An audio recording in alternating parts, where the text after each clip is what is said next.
Le ministre de la Sécurité donne sa version des faits sur le mouvement d'humeur qui prévaut à la police nationale. Suite aux informations qui ont circulé sur les réseaux sociaux, Simon Compaoré a précisé les conditions dans lesquelles il a reçu les policiers mécontents. Il les a rencontrés cet après-midi et les a invités à reprendre le service dès demain. Le programme d'appui à la politique nationale de justice au Burkina Faso bénéficie de l'accompagnement de l'Union européenne. Elle finance ce programme à hauteur d'1,3 milliard de francs CFA. Ce programme vise essentiellement l'humanisation des milieux carcéraux. Dans ce journal, nous irons à l'université Ouaga 1 Joseph Kizerbo pour constater la vétusté de la bibliothèque de cette université. Cette bibliothèque qui date de 1974 dispose d'un fonds documentaire à la fois insuffisant et obsolète. Naturellement, cette situation n'est pas sans impact négatif sur le travail des étudiants et des enseignants.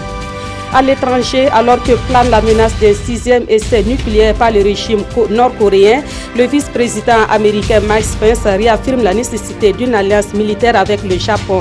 Il l'a dit au cours d'une visite dans ce pays.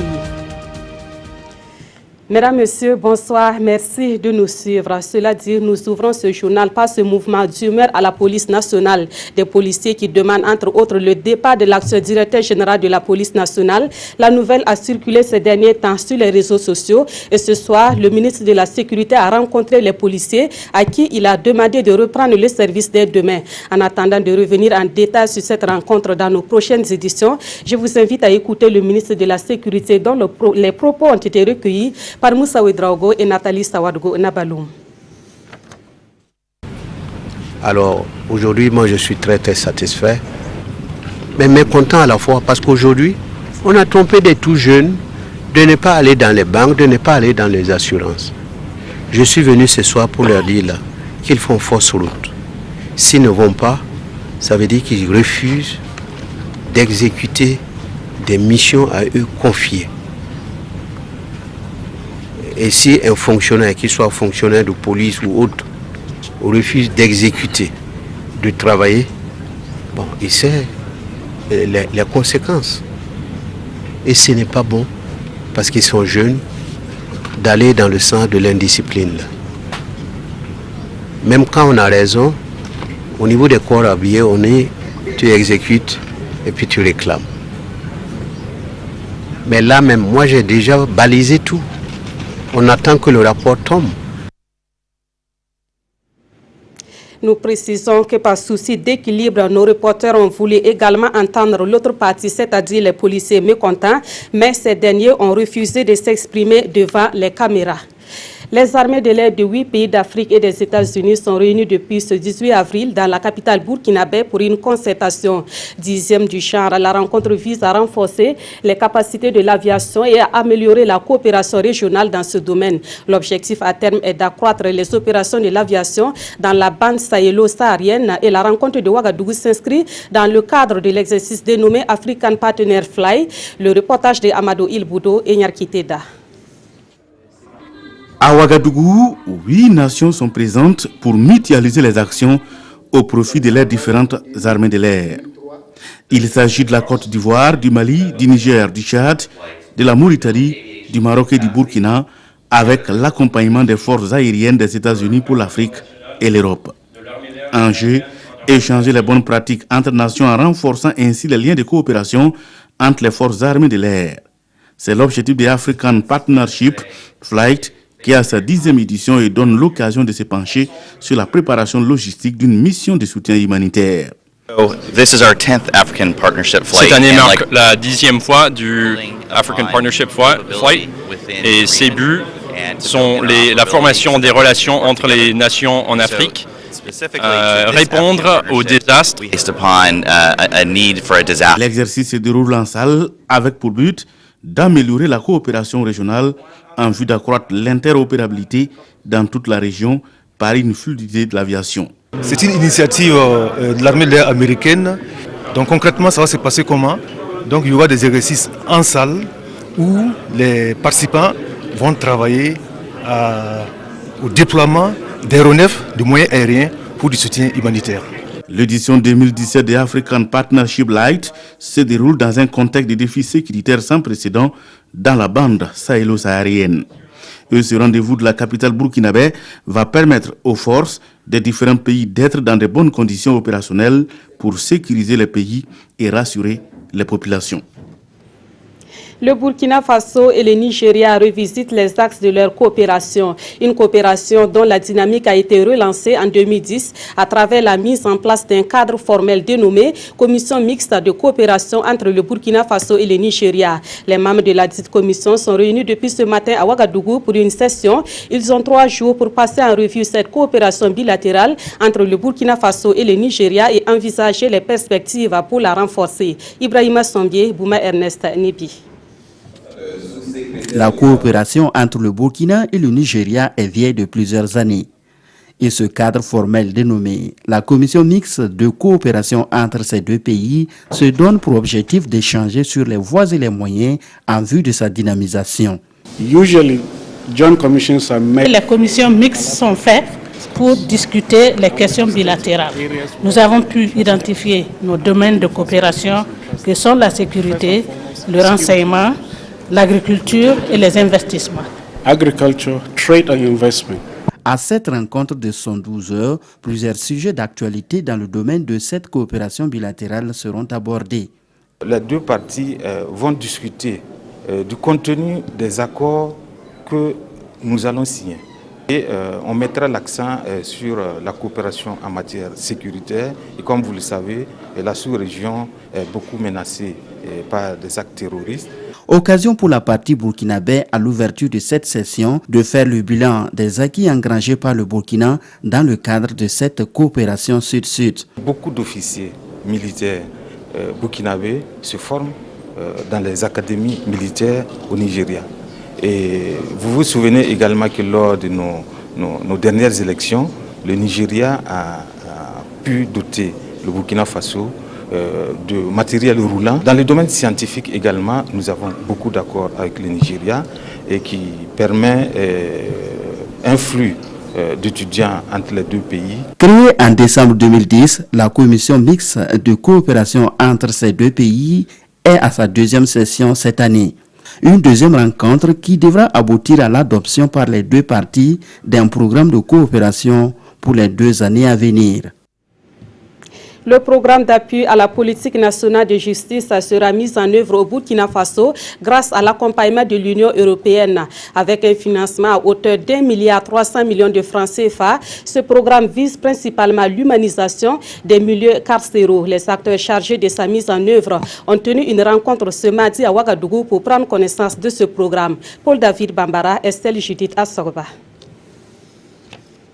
C'est une rencontre de cadrage entre le ministère de la Justice, les attributeurs des projets et l'Union européenne, principal bailleur de fonds du programme d'appui à la politique nationale de justice. À l'intérieur de ce programme, nous nous sommes attachés à aider à l'humanisation des prisons. Alors c'est non seulement un mot qui fait référence à la condition humaine des prisonniers, mais aussi à une certaine utilité pour la société, faire en sorte que ceux et celles qui sortent de prison puissent s'insérer, ne soient pas malades et puissent reprendre une vie normale. Les objectifs visés par ce projet sont au nombre de 4.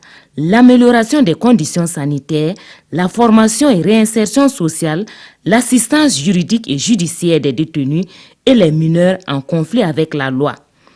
Tous ces volets seront exécutés par l'Agence France Internationale, Diaconia, Handicap International et Terre des Hommes. Des projets très importants pour le ministère de la Justice dans la mesure où leur mise en œuvre met l'accent sur l'humanisation des lieux de détention. C'est un ensemble de projets qui va nous aider à rendre réels les engagements que le peuple burkinabé a pris lors des États généraux de la justice. Et de ce point de vue, je voudrais me réjouir que ces projets-là puissent connaître le jour, puisque déjà il y en a qui ont démarré dès le 1er mars.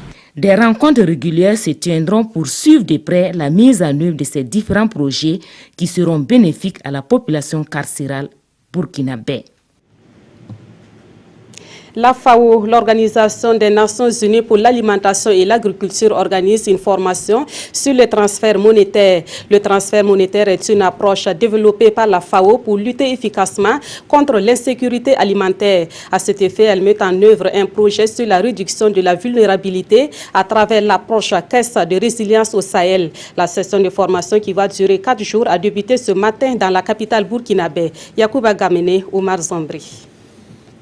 La FAO, l'Organisation des Nations Unies pour l'alimentation et l'agriculture, et ses partenaires renforcent ici leurs capacités sur les programmes de transfert monétaire.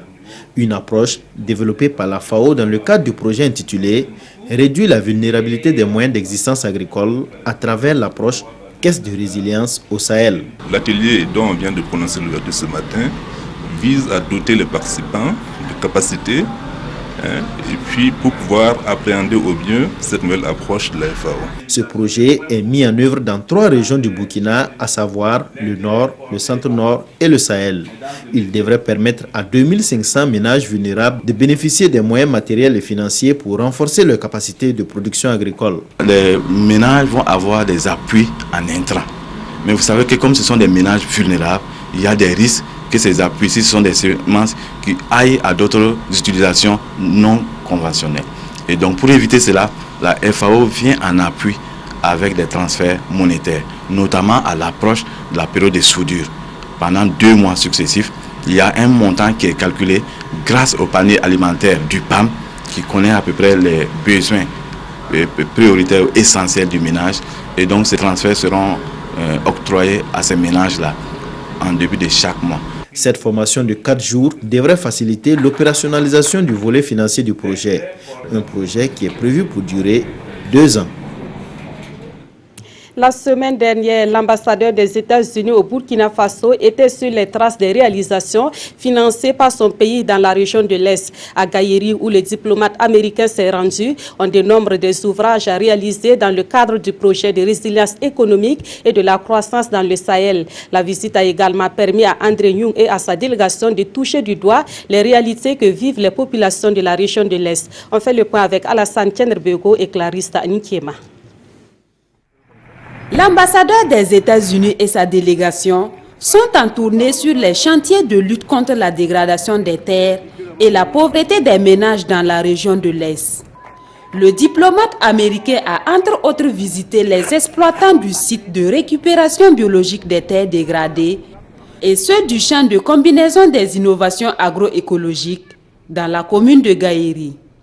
Des sites dont les ouvrages ont été réalisés par le projet de résilience et croissance économique au Sahel, Régis ER. Je suis énormément satisfait de voir les braves peuples de cette région travailler sur le terrain. Nous avons vu aujourd'hui les gens qui ont trouvé des moyens efficaces d'utiliser les réseaux hydrauliques de meilleure façon et augmenter la capacité de terroir pour un meilleur avenir. Les promoteurs du Régis ER ont séance tenante signé une convention avec les autorités de Gaïri. Une action qui vise à renforcer davantage la lutte contre la dégradation accélérée des ressources naturelles. La convention locale est d'abord un processus d'échange qui implique tous les acteurs au niveau de la commune pour prendre en compte les besoins de chacun, identifier les ressources disponibles, les quantifier et mettre en place justement des règles d'accès, des règles de gestion mises en place de commun accord. Financé par l'Agence américaine pour le développement international USAID, le projet Régis ER intervient également dans les régions du Sahel et du centre-nord du Burkina, mais aussi au Niger. Actualité au sein de la radiodiffusion télévision du Burkina, la radio rurale organise 72 heures d'activité en vue de se donner plus de visibilité. Et pour marquer le début des activités entrant dans le cadre de cet événement, un panel a été organisé ce mardi même à Ouagadougou. Thème de ce panel, la place et le rôle de la radio rurale dans le développement socio-économique du Burkina Faso. Plus de précisions avec Issaka Ouedraogo et Oumou Sissi. Tel un phénix, la radio rurale renaît de ses cendres. Cette radio au service du monde rural avait arrêté ses programmes depuis 2012. Ce panel qui réunit des communicateurs de renom et divers partenaires marque ainsi la relance de ses activités. C'est un organe extrêmement important à la mesure où elle parle aux populations dans les langues qu'elles comprennent. Elle parle aux populations également de leurs préoccupations et elle leur sert de relais entre ces populations-là et les différents acteurs politiques et administratifs. Nul ne peut douter de l'importance de cette radio, de la promotion d'un certain nombre d'éléments, notamment au niveau de l'agriculture et de l'élevage, mais également dans les bonnes pratiques en termes de santé. Place et rôle de la radio rurale dans le développement socio-économique au Burkina Faso, c'est la problématique autour de laquelle se penche le panel. Et la question fondamentale est de savoir si cette radio peut se réinsérer sans difficulté dans l'environnement audiovisuel burkinabé et s'autofinancer convenablement.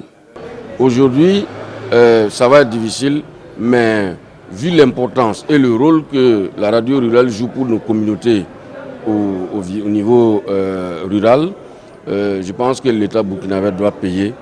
Il doit continuer à payer.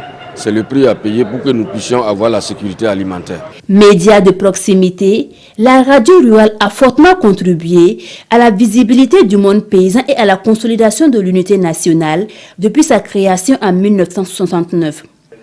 Avec la reprise des activités de cette radio, la RTB veut redonner de la vigueur au programme dédié au monde rural. Dans ce journal, on s'intéresse encore à la campagne face aux toilettes qui fait son arrivée à Liptougou, une commune rurale de la Nyanya. La commune est réputée dans la pratique de la défécation à l'air libre selon les initiateurs de la campagne face aux toilettes. Mais la situation devrait changer puisqu'avec l'arrivée de cette campagne dans la localité, plusieurs personnes se sont engagées à réaliser des latrines familiales. Des précisions avec Salifou Belem et Draman Guéné. Bogandé, chef-lieu de la province de la Nyanya. Seulement quelques latrines publiques au marché. En famille aussi, nombreux sont les ménages qui n'en disposent pas. D'où le cri de cœur de la campagne face aux toilettes. Un travailleur, une latrine familiale pour un ménage pauvre. Faire un WC, c'est très simple. Même tu peux creuser le trou. Tu creuses le trou et en même temps tu pars voir, bon, supposons présentement en tout cas, il y a des gens qui circulent rien que pour vraiment nous sauver à cause de ce problème-là. À Liptougou, 80 km de Bogandé, c'est le lancement de la campagne face aux toilettes. Beaucoup d'engagement de la part des populations pour assainir leur cadre de vie. Je me suis engagé à donner des latrines au niveau de Liptougou centre. Des vieilles personnes, ça me soulage quand j'offre ces personnes-là une latrine afin que l'assainissement prenne de l'ampleur au niveau communal. L'idée c'est que chacun qui réalise une latrine au profit d'un proche puisse faire sa déclaration à travers un numéro à 4 chiffres qu'on va communiquer. Et donc, à travers ce numéro, on va recueillir tous ceux qui auront fait quelque chose et il y aura un tirage au sort pour récompenser donc les citoyens qui auront fait quelque chose. La caravane de presse de face aux toilettes dans la Nyanya a pour but de sensibiliser non seulement pour la réalisation privée de latrines, mais aussi pour leur utilisation. On revient à Ouagadougou pour faire ce constat à l'université Ouaga 1 Joseph Kizerbo. La bibliothèque de cette université qui date de 1974 dispose d'un fonds documentaire à la fois insuffisant et obsolète. Naturellement, la vétusté de cette bibliothèque n'est pas sans impact négatif sur le travail des étudiants et des enseignants. Des efforts sont actuellement consentis pour moderniser un tant soit peu cette université, mais beaucoup reste à faire selon le constat fait par nos reporters Adama Giti et Sanoua Christine Koulibaly. Université Ouaga 1, professeur Joseph Kizerbo. Il est 13h quand nous entrons dans la bibliothèque universitaire centrale. Si ce décor livresque semble attirer peu d'étudiants cet après-midi, ce n'est pas toujours le cas. L'affluence dépend des périodes d'examen, de la programmation des examens. S'il y avait des examens actuellement, vous n'allez pas pouvoir circuler ici. Ce d'autant plus que la bibliothèque ne compte que 400 places, soit un ratio d'une place pour plus de 100 étudiants pour une norme d'une place pour 15. Naturellement, l'exécuté est l'un des griefs reprochés à cette bibliothèque vieille de plus de 40 ans. Le fonds documentaire est également dépassé. C'est ce que nous avons utilisé en 80 en tant qu'étudiants. Et c'est Et à l'époque, on n'était que 2000 sur le campus. Aujourd'hui, on est autour de 70 000. À l'étape actuelle, on se rend compte que les documents là, c'est les mêmes documents qui sont là depuis des années. À un certain moment, on trouve qu'il y a certaines parties même des documents qui ont été arrachés. Environ 100 000 volumes, dont 16 000 thèses et mémoires et 240 titres de périodiques. Le fonds est vraiment obsolète et insuffisant pour une population de plus de 50 000 étudiants. 100 000 volumes, c'est vraiment insuffisant. Une situation qui n'est pas sans conséquence sur la qualité de l'enseignement. Par rapport à la section sociologie, quand je m'en vais là-bas, je ne trouve absolument pas des documents par rapport à ce qu'on nous donne. Hier même, on avait un exposé. On est venu ici, on n'a pas trouvé de documents. Nous sommes obligés d'aller sur le net. Mais les informations sur le net ne sont pas des informations fiables. On est obligé de tout faire pour l'étudiant, alors que ce n'est pas normal. Dans le système LMD, on dit enseigner autrement. Donc je peux arriver, je vous dis, aujourd'hui nous allons parler de ceci. Et j'explique dans les grandes lignes ce qu'on doit faire pour que l'étudiant puisse comprendre. Et je leur dis, maintenant vous allez lire tel document pour compléter votre information. Je ne peux pas le faire. Les nouvelles technologies de l'information et de la communication pourraient être un palliatif. Mais là aussi, le pas est lent. On a numérisé quelques thèses qu'on a en format numérique. On a une bibliothèque numérique, mais ce n'est pas le standard d'une université. L'une des solutions envisagées par les responsables de l'université de Ouagadougou, c'est de créer des bibliothèques dans les différents départements pour désengorger la bibliothèque centrale, mais avec beaucoup de difficultés. Une bibliothèque riche et en phase avec son époque, c'est aussi l'un des grands défis pour améliorer l'offre de formation à l'université de Ouagadougou. Et voici une nouvelle œuvre littéraire qui vient enrichir les bibliothèques burkinabè, intitulée L'éclosion de la rose. L'ouvrage est du poète Victor Zongo. L'œuvre est destinée principalement aux enfants selon l'auteur, qui dit s'être inspiré de son enfance douloureuse pour produire cette œuvre. Une œuvre dans laquelle il évoque des valeurs telles que l'amour, le pardon et le respect. Pour David Bambara, Zoubavier David Dabiri. Victor Zongo, plus connu sous l'appellation de frère Vicky, est l'auteur de cette œuvre poétique intitulée L'éclosion de la rose. Composée de 20 poèmes et principalement destinée aux enfants, mais aussi aux amateurs de la lecture, l'œuvre met en exergue l'amour, la souffrance, la tolérance, l'éducation et bien d'autres thématiques. Des thèmes inspirés du vécu de l'auteur. Le message principal, c'est que la rose est fragile. Et l'enfant aussi a cette fragilité-là, qu'il faut protéger, qu'il faut éduquer et qu'il faut aider à grandir à travers l'éducation dans la société et dans nos écoles. C'est au cours de cette cérémonie dédicace que l'auteur a présenté son œuvre au grand public.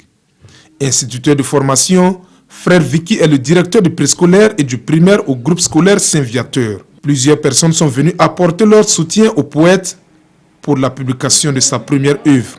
À travers cette œuvre, le frère Victor invite simplement à aimer la vie.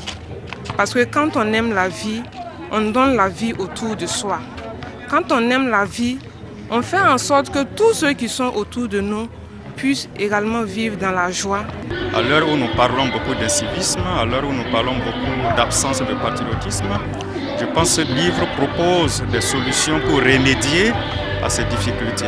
Des prestations d'artistes, des déclamations de poèmes de l'œuvre par des enfants et des lectures musicales de poèmes ont meublé cette soirée dédicace. L'éclosion de la rose est désormais disponible en librairie au prix de 2000 francs CFA. En cinéma, je vous invite à découvrir La folie du millionnaire, la 5e fiction du réalisateur burkinabè Oumar Dayon. Ce film relate l'histoire d'un homme au chômage qui a pu se relever grâce au soutien de sa femme. Mais cette dernière subira par la suite l'ingratitude de son époux qui, une fois devenu riche, se livre à une vie de débauche qui le conduira plus tard à la folie. La grande première de La folie du millionnaire a eu lieu hier au ciné Nerwaya. Konsin Koulibaly, Zoubavier David Dabiri. L'histoire se déroule à Ouagadougou. Adams Keïta, jeune informaticien de son état, est entretenu par sa femme Sandy. Le couple vivait paisiblement jusqu'au jour où la jeune dame octroie un prêt de 50 millions de francs CFA à son époux pour la réalisation de son projet. Commence alors la descente aux enfers du couple. Devenu millionnaire, Adams mène une vie de débauche au mépris de sa vie de famille. Il sera piqué par la folie du millionnaire. Viens manger. C'est toi qui sais faire la cuisine. N'importe quoi. Je t'ai fait quoi pour que tu me parles de la sorte? Le dongoumou n'est-il pas ton plat préféré? Dongoumou, répète. Dongoumou, c'était avant. Je dis bien avant. Mais maintenant, les choses ont changé. Donc, le goût aussi a changé. Tu dis quoi? Cette fiction est la 5e du genre du réalisateur Omar Dagnon. À travers elle, le réalisateur invite les hommes à toujours être reconnaissants envers leurs épouses qui n'ont jamais cessé de les soutenir. On n'est pas reconnaissant envers sa go de galère. Ça, c'est le terme populaire. Donc, c'est sur ça, moi, je me suis basé, au fait, pour développer ces scénarios, pour essayer d'interpeller les hommes, comme quoi, souvent, c'est grâce à quelqu'un qu'on devient quelqu'un. La réalisation de ce film a coûté environ 35 millions de francs CFA. Il sera projeté dans les salles de cinéma d'ici et d'ailleurs très prochainement, foi du réalisateur.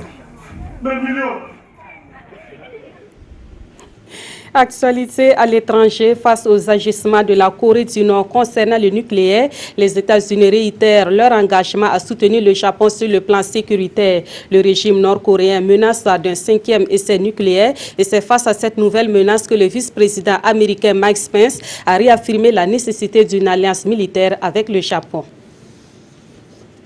Le président américain Mike Pence en visite au Japon, il a rencontré le Premier ministre Shinzo Abe et lui a réitéré l'engagement de son pays à assurer la sécurité du Japon face à la Corée du Nord qui menace d'effectuer des essais de missiles chaque semaine.